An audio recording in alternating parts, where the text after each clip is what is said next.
voice. So welcome again to the Center for Spiritual Living. June is a new month, and our theme for this month is in living color. It is in honor of Pride Month. Yes. Thank you. So in Centers for Spiritual Living, the lodestone or the anchor for our philosophy, faith, and way of life is absolutely oneness and inclusivity and acceptance. Oh, it's raining. I could figure out what that sound was. Yes, yeah. Where we cast out no one and leave no one outside or behind. So, disenfranchisement of people has happened throughout human history, whether it's because you're gay, because you're a person of color, because you're American Indian, because you're Japanese, because you're a woman. All throughout human history, we have, as a species, left out people.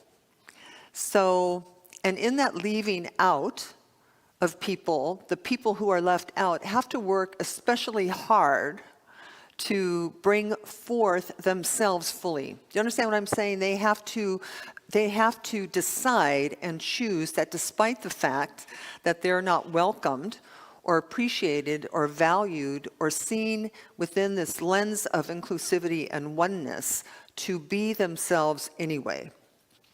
So this month, we are invited in every week to cast out of ourselves anything that would keep others separate. We need to release our unenforceable internal rules about how people must be and how life must be. Because in truth, in this universe, all of us belong here. If you didn't belong here, you would not be here. Emerson said, if you're here, God must have needed an organ here. Whether that organ is your eyes, your ears, your music, your writing, whatever it is, that we are all necessary parts of the whole. Now, Steve Jobs said, Steve Jobs said, your time is limited, so don't waste it living someone else's. Don't be trapped by dogma, which is living with I love this sentence. Don't be trapped by dogma, which is living with the results of other people's thinking. Don't let the noise of others' opinions drown out your own inner voice. And most important, have the courage to follow your heart and intuition. Now, here's our affirmation today, which is a little bit taken out of our June affirmation in your bulletin. But say this with me with gusto. Today, I do not adjust, I express. I do not adapt, I create. I do not hide my light, I shine all the colors. Yes. Krishnamurti, the Indian philosopher, said, it's no measure of our good health to be well adjusted to a profoundly sick society. So, without that being too negative or too morbid, it simply means that our inability yet, the level of our consciousness as human beings to not love and accept and respect everyone is still at the root of conflict and war and suffering. And that as we mature and we become able to make room for others not like us, peace will reign in the land, certainly to a greater degree than it does now. But here's my main idea for today. To live your life in full color simply means ultimately to be in the experience of your life feeling everything, expressing everything, allowing everything, smelling everything, hearing everything, and to be that way as an experience and not as a concept or not as purely an idea. This is an incredibly important distinction to make as you're living your life, because you don't want to live your life as with a theoretical understanding of life, and to know the difference between being in life and being in the idea of life. Now, let's see, this is actually very practical and very simple. To see a picture, well, we just did this. In the lobby for the past month or so, I've had pictures up, they're gone now, but everyone go, ooh, ah, that's such a beautiful zebra, or ooh, ah, that's such a beautiful lion. But the truth is that the picture of the lion is not the lion. The picture of the lion is maybe nice, but I promise you it wasn't anywhere near how nice it was for me to have that lion in front of me. It's a whole different order of being. Now, another way of thinking about this is I'm sure all of you believe that Paris really does exist, that Paris is there, and forget the ones who have been there before. But even if you haven't been there, I'm sure you believe it's real because it's on the map, it's in the movies. You have really good friends who went to Paris and took pictures. But if you haven't been to Paris, Paris doesn't exist for you in exactly the same way as it does for the person who went to Paris. Are you with me? The difference, we're just talking about a different order of living, a different order of being. Eckhart Tolle said, a belief may be comforting, but only through your own experience can it be liberating. So the invitation this month, as we live our lives in full technicolor, is to see if we can move more into the realm of experience and less out of the realm of a theoretical understanding about life, because ultimately it's not very satisfying and it has nothing to do with reality for you. The only things that are real for you are the things that are real for you. And as the earlier quote by Steve Jobs, to lead to this dogma, whatever it is, of other people's thinking isn't nearly as exhilarating as your experience in life.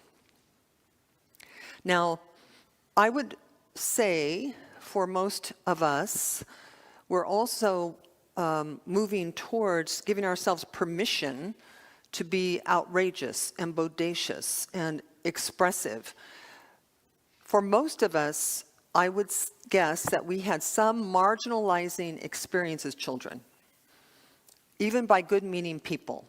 Some of us marginalized more than others, right? We all have different experiences, but the experience of not mattering or not being seen or not being heard or not being valued kind of caused us to go a little gray in life, a little quiet, a little shy, a little not feeling like what we had to offer was valuable. It's a pretty universal experience as far as I can tell, working with all of the people I've worked with, myself included. So how do we move out of this kind of muted existence into full out expression? It's not easy because you have to get into a mode of being okay that not everybody likes you. And by the way, half of the people you meet aren't going to like you anyway. So we have to stop living as if that's the goal in life, to see how many people you can avoid upsetting or you can somehow manipulate your way around so they won't marginalize you or not listen to you. Now, to live life that way takes an enormous amount of courage. You know, there's a wonderful book, Terry Cole Whitaker. Everyone should have this book and read it once. You could just buy one copy. We'll buy one copy as a community and just pass it around. It's called What You Think of Me Is None of My Business. Right? What you think of me is none of my business. Now, you might think that somebody who's standing up here has some need for approval. And I suppose on some level that's true. But I'm going to tell you that if my goal was to get your approval, I would not be very good at this. Right? I'm pretty sure that when the Buddha walked the land, or the teachers walked the land and speak, they weren't looking for the group that agreed with them or believed in them. They were just talking. Right? And the people who resonated with whatever was being said would show up, and the people who didn't would go away. So what will be in your life and my life? Don't know who said this, but it says, don't slumber through your precious days on earth. So this idea of gray, you know, I can't remember where we were talking about this, maybe on Wednesday, the Spiritual Living Circle. Do you know what that is? Means gone. Whatever I was going to say is completely gone. So Ernest Holmes said, practically the whole human race is hypnotized because it thinks what somebody else told it to think. And part of the joy of the science mind philosophy is that we don't really teach people what to think. We teach people how to think. You know, the question is, why do you think what you think? To have an inquiry. Why do you believe that what you believe is real or true? Why do you think what you think? You know, Byron, how many of you know Byron Katie's book, Loving What Is? That's her big question in her book, is what you just said true? Is what you said true? Is what you believe true? Or is it just true to you? Because, well, the truth is it's true to you. There is no, especially when it comes to human beings and our reactions and our listening and our feelings and what comes up, it's all interpretation from top to bottom, start to finish, circumference, out the center and the circumference. It's all you. It's all, and this is a very good thing. That's the ownership you want. The ownership you want is this: I am the artist in the canvas of my life, and you can paint your canvas with red or you can paint your canvas with gray. And to paint it with red means that you're going to be who you are, lovingly, of course, harming no one, of course, right? But be who you are, your unique, individuated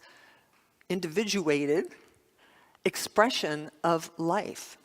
And it doesn't matter who you are. It doesn't matter where you live. It doesn't matter who you love. It doesn't matter. None of it matters. What matters is, in my view, that when life is done, as in the reading, you're proud of it. That when you're on, when you're in that last moment, that you will have had been you.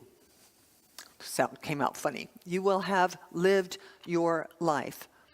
Because whoever you are, whatever your colors are, whatever your personality is perfect. For whom?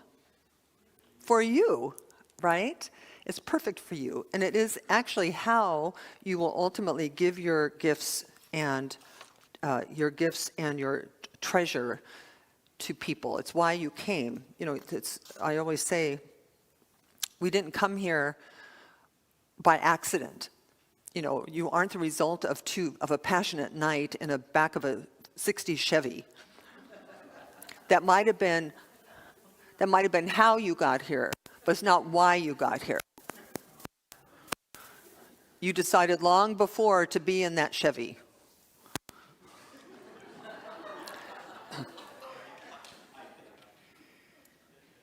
Well, for some of you, I'm hoping it was a BMW.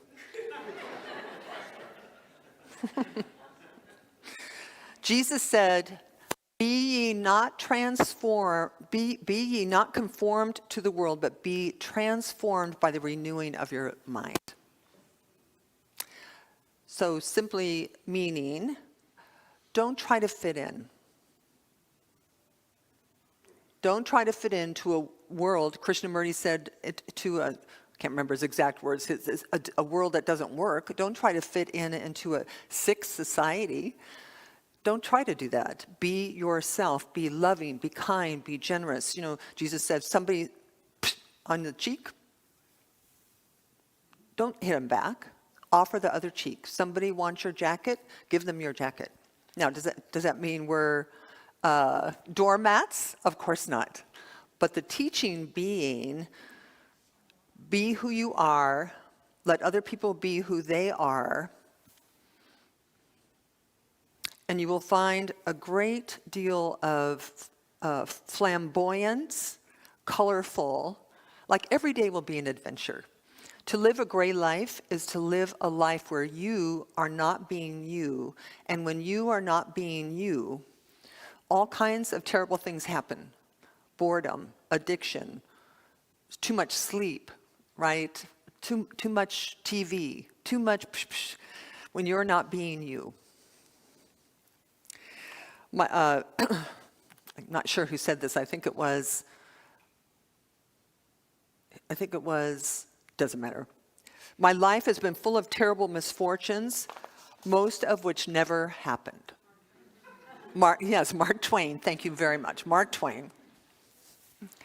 So Rumi says this beautiful quote, out beyond the ideas of wrongdoing and right doing, there is a field.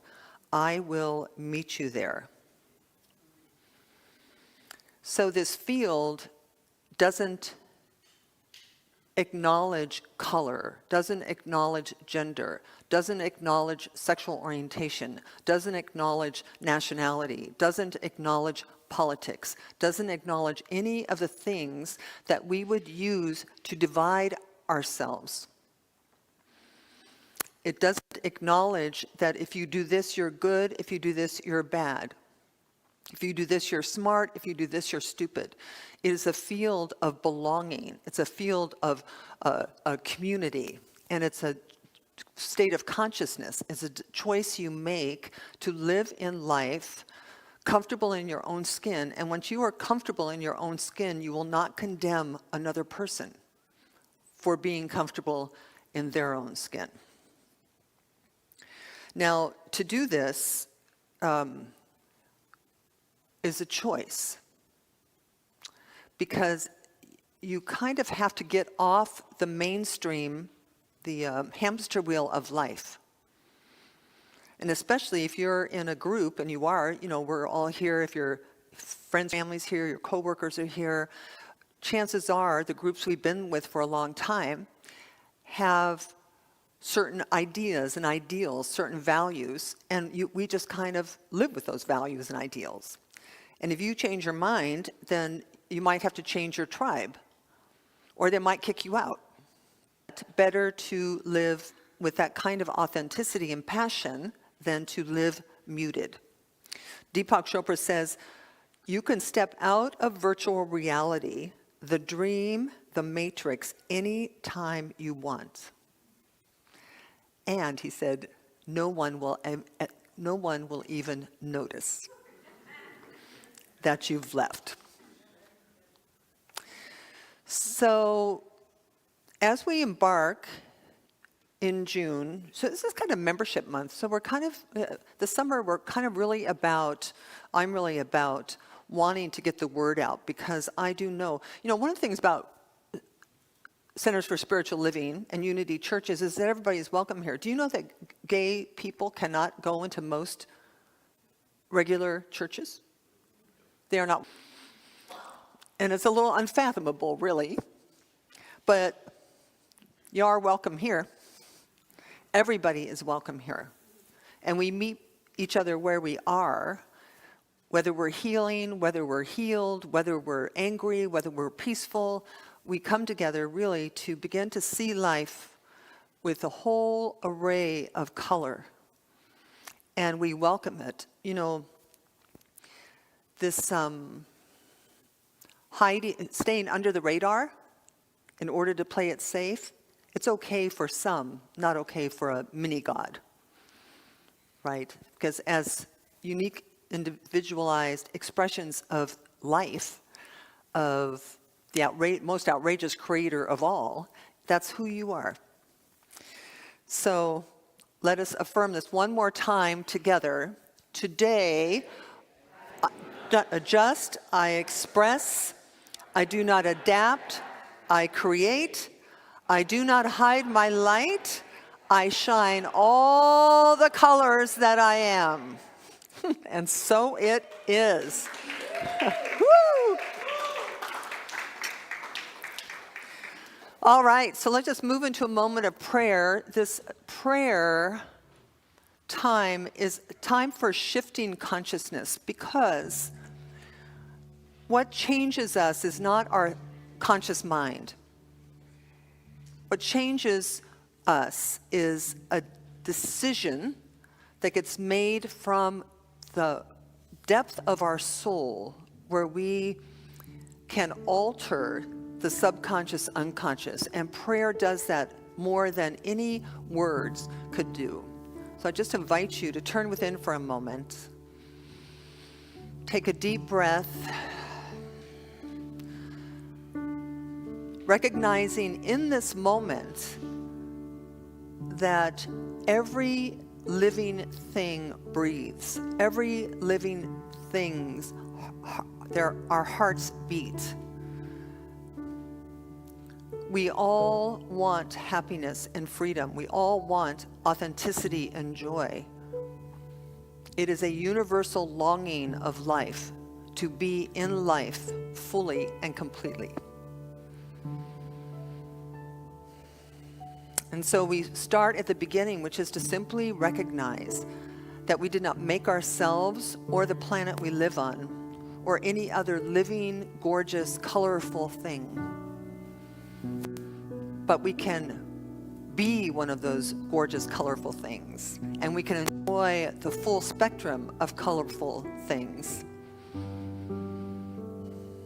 And we do this by changing our minds and by embracing the whole of humanity exactly the way that it is. And so the word I speak for each and every one of us in this room is that others may marginalize you or us, but not us. That in this moment we cease allowing that to alter what we say, where we go, what we do, how we think, the way we love. We let go of any need to be admired, well thought of, liked, or loved by anything or anyone that would cause us to not be ourselves. We be ourselves.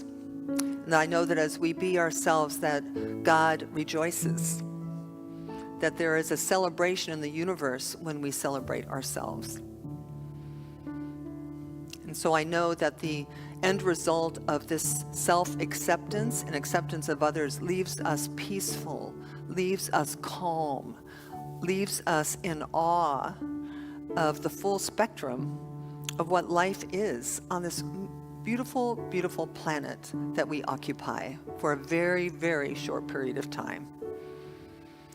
And so in gratitude for authenticity, in gratitude for bodacious self-expression, in gratitude for stepping into the reality of our divinity and our right to be here, we're grateful.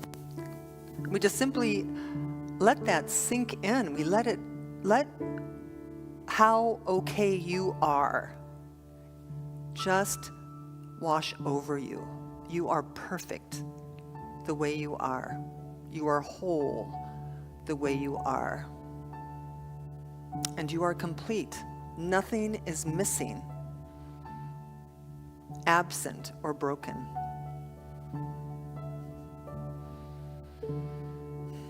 And so I release this word and this prayer into the great law of mind, the great mystery of manifestation that is even now moving molecules around to make any crooked places straight, to exalt the valleys, level the mountains, so that we may be free to be red or blue or purple or all of it. And so for the manifestation, for this life of freedom and joy, we give thanks. I ask you to join me together in affirming its reality for you by saying, and so it is, amen. Woo-hoo.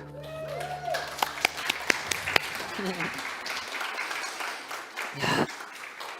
It's going to be a good month.